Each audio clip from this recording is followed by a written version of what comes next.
Digər molekulada həmin duyarlılıq, həmin dözümlülük vəziyyəti yaranmış olur. Belə-belə bir-birlərini ötürə-ötürə belə bu mexanizm uzanır. Buna görə də xəstəxana daxilində və yaxud da dializ xəstələridir, immun sistemi zəifləmiş insanlardır. Onlarda baxırıq, son 30 günün ərzində dializdən sonra gəlibdir, infeksiyasına bir baxırıq. Eyni zamanda hansı xəstələrə baxırıq, xəstəxanada yatış eləyibdir. Son 90 gün ərzində onun olan vəziyyəti, yatışdan sonraki vəziyyəti. Eyni zamanda nəyə baxırıq? Antibiotik istifadə edən biridir. Yəni, onda da immun sistemi zəifləmiş bir insandır. Son 90 gün içində olan onun vəziyyətinə baxırıq və yaxud da onkoloji müayinə alır, immunosuppressiv tədavi alır və yaxud da malignitlər var. Bu xəstələrdə antibiotikin duyarlılığı daha da zəif olmuş olur, antibiotikə cavab vermə qabiliyyəti zəifləmiş olur. Çünki mikrobun inkişafı üçün orqanizmində bir nətər deyim, potensial bir mühit var da ona görə. Və antibiotikin kullanımı məsəl üçün hansı xəstələrdə daha çox olur? Məsələn, dediyim kimi, xəstəxanada yatanlarda, hansısa bir reanimasyon vəziyyəti yatanlarda dirənç daha çoxdur və antibiotik istifadə müddəti nə qədər çox olarsa, bir o baxımdan onun dirənci azalmış olur. Ümumiyyətlə, dirənc deyəndə, dirənc nədir? Sual verə bilərsiniz. Dirəncdə nədir? Məsələ, antibiotik ümumiyyətlə elə hazırlanıb ki, yəni antibiotiklər hazırlayarkən mikrobun quruluşuna uyğun hazırlayıblar. Məsələn, elə mikroblar var ki, onların reseptorlar, üçlü reseptorlar var, dördlü reseptorlar var, kvadrat şəkilli, üç bucaq şəkilli, beş bucaqlı şəkil reseptorlar. Antibiotiklər hazırlanarkən ona diqqət edirlər ki, o reseptor ucluqlarına hazırladığımız antibiotik gedib birləşə bilsin.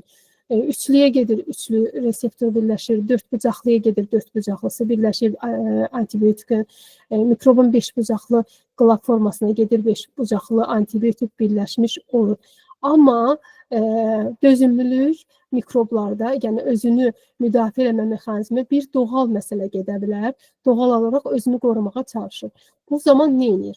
Gərginlikdə bir azalma olur, keçirgənlikdə bir azalma olur. Toqquşması, üç bucaqlı formanın, dörd bucaqlı bir-birindən toqquşması mikrobla antibiotikin, mikrob buradan qaçdığı üçün keçirgənlikdə azalma baş verə bilir. Hədəflərini dəyişir. Öz forma replikasiyalara uğrayır. Məsələn, mikroblar sürətli yetişmə prosesi var, sürətli bölünüb artmalı və bu zaman sürətli nə qədər bölünüb artarsa, bir o qədər mutasiyaya uğramış olur. Yəni, əvvəlki forma get-gedə dəyişə bilir, mikrobun formaları dəyişə bilir. Bu özü də doğal bir mexanizmadır və mutasiya olduğu üçün antibiotik artıq bunu tanıya bilmir, öncəki forma kimi görə bilmir. Və yaxud da ki, bir efflux pompası deyilən belə bir pompa mexanizması var. Sanki üfürür, gələn antibiotiki üfürərək dartıb çıxarır. Və bir də parçalayan enzimləri var. Antibiotika yaxınlaşan kimi parçalayıcı enzimləri ilə bu antibiotiki parçalayır. Bu hamısı doğal olan mexanizmalardır. Allahın bu mikroorqanizmlərə verdiyi bir funksiyadır, verdiyi bir nə deyim, özəllikdir. Amma bir də var, dirənc mexanizması dəyişmiş olur və başlayır mutasiyalar olmağa. Bunlar da xromosom səviyyədə baş verə bilir. Məsələn, o ötürdüyü hansısa genetiklər, plazmiddir, transpozondur, belə deyə adlandırılır, integronlar var. Bunların hamısında başlayır bu genetik elementlər dəyişməyə. Bunlar dəyişdikcə artıq antibiotik bu qarşısındakı mikrobu tanıya bilmir. Antibiotika verilmişdir, mexanizmə ki, belə bir mikroba gedib toxunasan, onun qlafını parçalayıb içəri girəcəksən, parçalayaraq içəri girəcəksən öz enzimlərini, antibiotik bu hədəf qlafını dəyişmir, mikrobu artıq tanıya bilmir. Doğal dirəncləri dediyim hədəfin yəni olmamasıdır. Amma mən gəlmək istəyirəm burada çevrə şərtlərə bağlı olan dirənc yox, qazanılmış dirənc formasına. Bakterinin yəni bu DNA-sında baş vermiş olur bu qazanılmış dirənc. Dediyim kimi, DNA-sı dəyişdiyinə görə antibiotik üçün artıq çox çətin olur da bu dəyişilmiş DNA-ya qarşı üstünlük göstərə bilmək. Və günümüzdə antimikrobial dirəncin ən belə ağır forması bu DNA-la olan dəyişiklərdir. Məsələn, yenə də deyirəm, bu DNA-da olan dəyişikliyi biz özümüz əlimizlə yaratmışıq da, yəni bu antibiotik mikroorqanizmlərə qarşı. Az-az verdiyimiz, dediyimiz kimi o düşük doz antibiotiklər, doğru zamanında kullanılmayan antibiotiklər və bir də heyvansal, məsələn, heyvandarlıqda belə bir bunun tarixi tam da yadıma sala bilmirəm. Neçənci illə 75-ci ildən sonra deyəsən, 75-dən sonra başlanıldı istifadə eləməyə. Heyvanların həyat şəraitini yaxşılaşdırmaq üçün, bölünmə mexanizmini artırmaq üçün, yəni döl verməni artırmaq üçün, eyni zamanda inkişafının, kilo alması falan bunun üçün heyvanlara antibiotiklər verilməyə başladı. Və ta bundan sonra bu da bir mexanizm oldu ki, antibiotikə qarşı artıq heyvanlar mikroorqanizmə qarşı mikroorqanizmin antibiotikə qarşı dözümlüyü başladı yaranmağa, tolerantlığı yaranmağa. Çünki az-az verilən, az-az şəkildə verilən bu antibiotiklər mikrobları öyrəşdirdi özünə və mikrob artıq sразу qlapını dəyişdi. Ona gələn kimi antibiotikə qarşı və antibiotik öz hədəfini artıq tuta bilmədi. Yəni bu bizim insanın özəlliyi ilə demək bizlərin yaratdığı bir problem oldu özümüz üçün eyni zamanda. Və Türk həkimlərinin belə bir verdiyi bir bizim son konferansda bu belə bir şey zarafatla da olsa mı deyim, doğru olan bir şey mi, belə bir şey yazıb paylaşmağa başladıq ki, həkiminizin yazmadıqca antibiotik istifadə eləməyin, tələb eləməyin və antibiotik deyil, sağlığınızda israr olun. Yəni əslində xəstəliyi sağaltmaqdan ziyadə öncəlik bizdə sağlığımızı qorumaqdır. Yəni əsas məsələ odur ki, xəstələnməyək.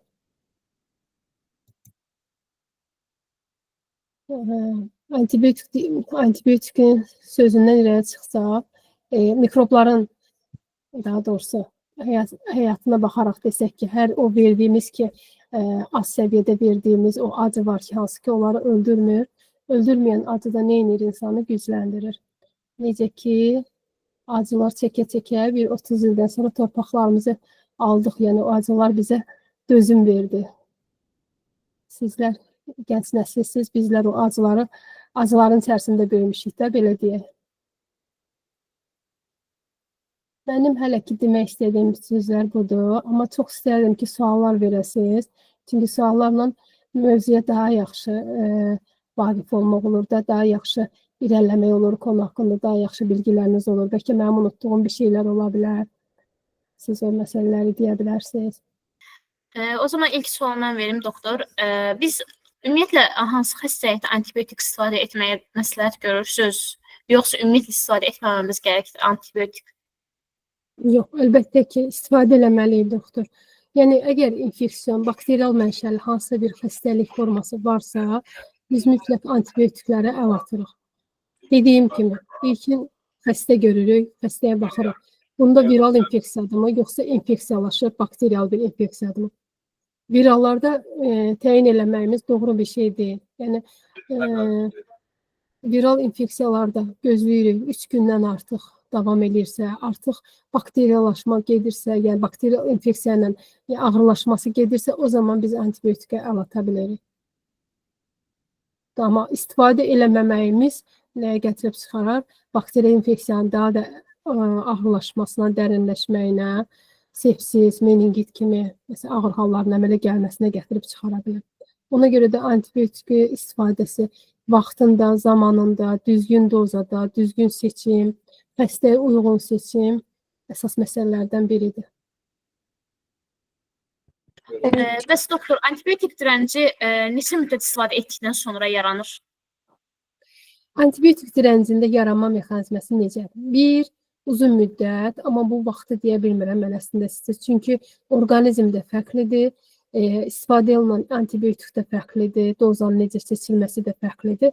Amma yəni genəldə uzun müddətli istifadə olunursa və aşağı dozada, lazımlı dozadan aşağı dozada istifadə olunursa, o zaman dözümlülük əmələ gətirə bilər, dirənc əmələ gələ bilər yəni.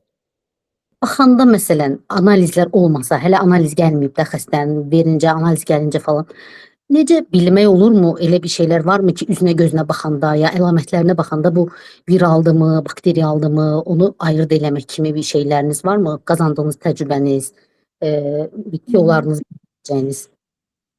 Yoxsa Yəni ancaq doktorum necədir doktorum? Yəni Allah razı olsun, əslində o məsələyə toxunacaqdım. Yəni məsələn anamnez, doğrun toplanan bir anamnez müalicənin bir 40% deməkdir də. Yəni həkimlər hər zaman belə deyirlər. Birinci öncəlik anamnezinə baxırıq xəstənin. Nə zaman başlayıb? Nədən sonra başlayıb? Məsələn, keçən bir xəstəmiz olmuşdu. Keçən deyəndə biraz müddət var. Bu xəstə bir türlü anamnezini toplaya bilmədim də. Qızdırma var, temperatur var. Baxırsan ki, COVID-in əlamətləri var xəstədə. Amma deyir, mən heç halda təmasda olmamışam. Heç nə olmamışam. Artıq gətirib virus əleyhinə preparat yazan kimi deyir ki, bundan sən içmişdin, yanındakına deyir, oğluna deyir. Deyirəm, nə zaman içibdi? 1-2 həftə olar bundan qabaq. Yəni demək ki, sənin oğlun olubdu da, yəni COVID xəstəsi, yəni düşünülür, belə bir xəstəlik forması olur. Ona görə də məsələn anamnezə tamamilə diqqət eləmək. Necə təmasda olub, nədən sonra başlayıb, temperatur. Temperatur bizim üçün əsas məsələlərdən biridir. Neçə vaxtdır temperatur var.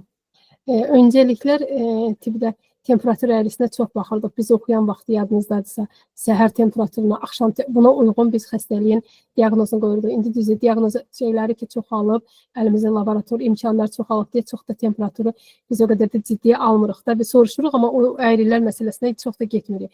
Amma temperatura baxırıq. Məsələn, su febril temperaturudur, yoxsa 38-dən yuxarı temperaturdur, 39-40 dərəcədir. 3 gündən artıqdır davam eləyir. Məsələn, 3 günə qədər olanda viral infeksiya deyirik, amma 3 gündən artıqdır davam eləyir. 6 gündür, 7 gündür. Toksik əlamətlər varsa, baş ağrılarda, baş gicəllənmə, ürək bulanma, halsızlıq, iştahsızlıq, bu kimi əlamətləri varsa, artıq anamnezini toplamış olub ki, həqiqətən burada infeksiyon bir məsələ ola bilər. Bu infeksiyaya oxşuyur. Ondan sonra artıq keçirik, qan analizləridir və yaxud da rentgenidir və yaxud da ultrason müayinəsidir falan. Məsələn, bir çox infeksiyon xəstəlikləri o zaman biz həmişə baxırıq, o temperatur əyrisi ilə aid edə bilirdik, səhər temperaturu və yaxud da 3 gündən bir olan temperatur forması. 3 gündən bir xəstə deyir ki, temperaturum başlayır, mən başlayıram titrəməyə. Bundan çox, məsələn, malariyalarda rast gəlinir ki, 3 gündən bir, yəni aralıqlı temperatur əyrilərinin olması. Amma su febri temperaturu var, 37 ilə gedir. Hər gün axşamsa 37 ilə gedir. Məsələn, vərəm infeksiyalarında bu şəkildə davam eləyə bilir. 30 saat 37 olur, 38-ə doğru olur, 38-dən yüksəyə qalxmır. Amma viral infeksiyalarda biraz daha yüksək gedir, 39-40 kimi gedir. 3 gün olur. 3 gündən artıq çəkirsə, artıq biz infeksiyanı mütləq düşünməliyik, bakteriyanı düşünməliyik. Deməli, doktor, bir xəstə, yəni belə izah edeyim ki, bir xəstə əgər eyni tərkibli antibiotiki qəbul edir mütəmadi olaraq, məsəl üçün 3 il sonra eyni tərkibli antibiotika qarşı allergiyası ola bilərmi, şoka düşə bilərmi? Çünki bəzən nə olur, antibiotikdən şoka düşür insan. Belə bir hal nə vaxt yaranır? Ümumiyyətlə bilirik ki, allergiyanın mexanizması, yadımıza bir dənə salaq, allergiyanın mexanizması nə idi? Təkrarı daxil olan zaman allergik reaksiyalar baş verir. İlkin etapda olmaya bilər. Amma təkrarı, bu ola bilər ikinci, təkrarı girişdə və yaxud da üçüncüdə, dördüncüdə də rast gələ bilərik. Ona görə allergik bir reaksiya varsa, təkrarı gedişlərdə olur. Bu, məsələn, ən çox da nəyə qarşı olur? Beta-laktomaza tərkibli antibiotiklərə qarşı, sefalosporinlərin nəsilləri ki var, onlara qarşı və yaxud da ki, ampsilin qrupasıdır, bunlara qarşı hər zaman çox vaxt görünür. Yanına görə də xəstə istifadə eləməmişdən qabaq allergen var ya, yoxdur və yaxud da provun qoyulması əhəmiyyətlidir, mütləq lazımdır. Çox allergik vəziyyətlərdə, bəzən levofloxasin, yəni bu qrupaya da ola bilir, amma ən az allergik verən antibiotiklər biləsiniz ki, makrolidlərdir. Allergiyası olan xəstələrdə, məsələn, azitromisinin və yaxud da klaritramisinin istifadəsini bir balaca daha rahat istifadə edə bilərsiniz, əgər allergik biridirsə. Amma, yəni siz deyən kimi ikinci... Axşamınız xeyir doktor, mənim bir sualım var idi. Buyurun. Deməli, bildiyimiz kimi insan orqanizmində normal mikroflora var da və doğal olaraq da həmin mikroflora antibiotiklərdən təsirlənir. Bəs həmin mikrofloradakı bakteriyalarda rezidentlik yarana bilərmi? antibiotiklərdən mütəmadi istifadədə? Əlbəttə, bax belə götürək. Yəni verilən araşdırmalara görə insan orqanizminin bir 90% mikroorqanizmlərdən oluşur. Mikroorqanizmlərdir. Ən çox da bu mikroorqanizmlər hardadır? Bizim bağırsağımızda, bağırsaq florasında. Və bunlar bizim üçün əksəriyyəti bizim üçün yararlı olan mikroorqanizmalardır. Bağırsağımızın doğru fəaliyyətini təmin eləyir. Qəbul elədiyimiz antibiotiklərə əlbəttə ki, rezistentlik yaranır. Həmin eləcə də bu bağırsaq florasında olan həmin mikroorqanizmlər qəbul elədiyimiz antibiotiklərə qarşı rezistentlik yarada bilirlər. Yəni bir qlaf əmələ gətirirlər ki, antibiotik ona təsir göstərməsin. Bu dediyim kimi yenə də geri qayıtsaq, istifadə elədiyimiz antibiotikin növündən də asılıdır, dozasından asılıdır, uzun müddət istifadə eləmək, düzgün dozada istifadə eləməmək bu kimi şeylərlə biz özümüz bu şəraiti yarada bilirik. Ən çox da biz nə vaxt olur? Yəni çox vaxt biz həkimlərin səhvi deyil də bu. Bir balaca xəstələndi, qonşu deyir ki, hə mənim uşağımda bundan sağaltmışdım və yaxud da filan kəsədə bunu yazmışdılar və istifadə elə yaxşı da kömək eləyir. Yəni belə dillə də deyilmə bu empirik tədavilərlə və yaxud da ki, ən böyük dərdimiz də aptekə gedirlər xəstə. Yəni bizdə məsələn qadağa qoyulmur da, amma Avropa ölkələrində bilirsiniz, Amerikada falan antibiotiklərə qadağa qoyulub. İstifadəsi heç kimin mümkün deyil də. Sən antibiotiki resepsiz həkimin və özdə həmin yerli həkimin sən şəkil göstərsən ki, yəni məndə ağır bir infeksiyadır, telefonumda var, reseptim var, deyir yox. Bu regionun həkimi yazmalıdır, peçatını vurmalıdır, ondan sonra mən sizə antibiotik verə bilərəm. Amma bizdə elə deyil də. Gedirik aptekə yaxınlaşırıq, aptek deyir ki, hə bunu verə bilərsən. 3 gündə qızdırırsan, get seftriaksonunu vur və yaxud da ki, nə bilim, levofloxasin sistemini verirlər ki, qeyib köçürə bilərsən. Yəni bu şəkildə düzgün, nətər deyim, məlumatlandırılmama, düzgün bilməməyimiz, təcrübəsizliyimiz falan bizim o rezistentliyi eləməyimizi gətirib çıxardır. Eləcə də orqanizmimizdə olan o xırda mikroorqanizmlərdə də rezistentlik yaranır siz deyən kimi. Hə, tamam, anladım, çox sağ ol. Salam doktor, bir sual verim. Antibiotikdən istifadə edən şəxslər həm də onun yanında göbələk əleyhinə dərmanda yazılır. Amma ümumiyyətlə göbələk əleyhinə dərmanlar hansı antibiotiklərdə istifadə oluna bilər və ya hamısında mı istifadə oluna bilər? Bir də həmin dərmanları içməmək nə qədər təhlükə yarada bilər və yaxud da hansı müddət ərzində, məsələn, bizim həyatımız üçün təhlükəli ola bilər? Deməli, Dünya Səhiyyə Təşkilatı qəbul elədi ki, artıq bu illərlə öncə qəbul olmuş bir məsələdir. Verdiyimiz, antibiotik yanında verdiyimiz göbələk əleyhinə preparatın heç bir əhəmiyyəti yoxdur. Yəni, heç istifadə olunmamalıdır əslində. Biz nə verməliyik? Floranı möhkəmlədən, yəni bizim ən çox təsir göstərən antibiotik qəbul edərkən təsir elədiyi mexanizmə nədir? Bağırsaq florası və yaxud da ki, ümumiyyətlə həzm sisteminin florasının pozulmasıdır. Ona görə yanaşı olaraq yanında verə bilərik probiotiklər, prebiotiklər verə bilərik ki, həzm sistemi funksiyası pozulmasın, antibiotik ona, yəni vurduğu zərbənin qarşısında həzm sistemi dura bilsin. Ona görə göbələk əleyhinə qəbul elədiyimiz dərmanların heç bir əhəmiyyəti yoxdur. Və yəni bu, mən illərlə də yəni antibiotik təyin eləyərkən onu istifadə eləmirəm. Göbələk əleyhinə bir şey yazmıram. Çünki göbələk əleyhinə dərmanların özünün ziyanlı təsirləri var. Qaraciyərin sitoxrom 450 deyilən ferment sistemi var. Qoruyucu bir ferment sistemidir. Qaraciyər üçün ən vacib, qaraciyərdə yəni intoksikasiya məhsullarını təmizləmək üçün, qaraciyərə gələn o toksik məhsulları təmizləmək üçün vacib bir fermentdir. Və göbələk əleyhinə dərmanların ən əsas ziyanlı təsirlərindən biri orqanizmə verdikdə həmin sitoxroma verdikləri yan etkilərdir. Ona görə hər dəqiqə istifadə edilməsi doğru bir şey deyil. O da qala, yəni hər antibiotik verdik, yanına bir verdik flukonazol və yaxud nəsə bir şey verdik göbələk əleyhinədən. Doğru deyil. Aha, anladım doktor, çox sağ olun. Buyurun. Doktor, bir sualım da olacaq mənim, biraz mövzudan kənarda biraz. Deməli, bildiyimiz kimi bakteriyaların antibiotiklərə qarşı rezistentliyi var. Bəs digər, məsələn, göbələklərin və ya digər parazitlərin, mikrobların, yəni rezistentliyi yarana bilirmi? Hansı bir dərman maddələrinə qarşı? Doğru sual verdiniz. Yəni öncədən mən biraz ora toxunacaqdım. Yəni mikroorqanizmlər deyəndə biz və yaxud da ki, deyəndə təkcə söhbət bakteriyalardan getmir də. Yəni göbələklər də bir mikroorqanizmdir. Bizim həm də yəni insan orqanizmində yaşayanları da var bu göbələk növlərinin və xəstəlik törədən formaları da var.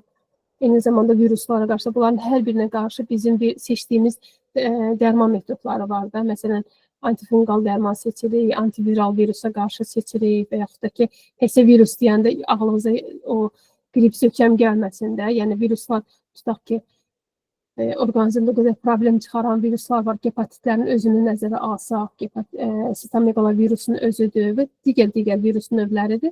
Bunlara qarşı istifadə etdiyimiz dərman növləri var və hər birinə qarşı istifadə o hansı mikroorqanizmə doğru istifadə ediriksə, mikroorqanizm rezistentliyi əmələ gətirə bilir. Necə bakterial, yəni antimikrop əleyhinə istifadə etdiyimiz dərman maddəsi kimi bunlar da eyni şəkildə o problemi çıxara bilər, rezistentlik yarana bilər. Ona görə elə nəzərdə tuturdular. Dünya Səhiyyə Təşkilatı nəzərdə tuturdu ki, biz hər antibiotikin yanında göbələk əleyhinə bir dərman istifadə eləsək, o göbələklərin qılafı daha da möhkəmlənmiş olur. Normal bir göbələk xəstəliyi baş verəndə verdiyimiz dərman effekt verməyəcək. Çünki biz artıq onları alışdırmışıq. Adi flukonazolları verməklə hər dəfə antibiotikin yanında alışdırmışıq. Ona görə doğru bir sual verdiniz. Onlara qarşı da rezistentlik yaranır.